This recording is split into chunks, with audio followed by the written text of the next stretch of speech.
برای توی کوچی رقصیدم، برای ترسیدم با وقتی بوسیدن، برای خواهرم خواهرت خواهرمون، برای تغییر مغزا که بوسیدن، برای شرمندگی، برای بیپولی، برای حسرت یک زندگی معمولی،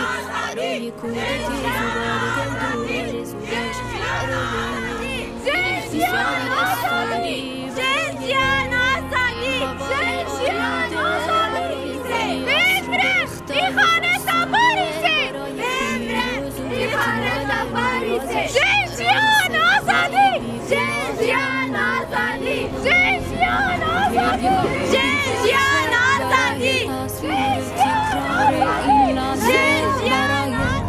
جره‌ای که میخنده برای دانش آموزا، برای آینده، برای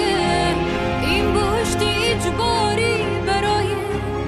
نخبه های زندانی، برای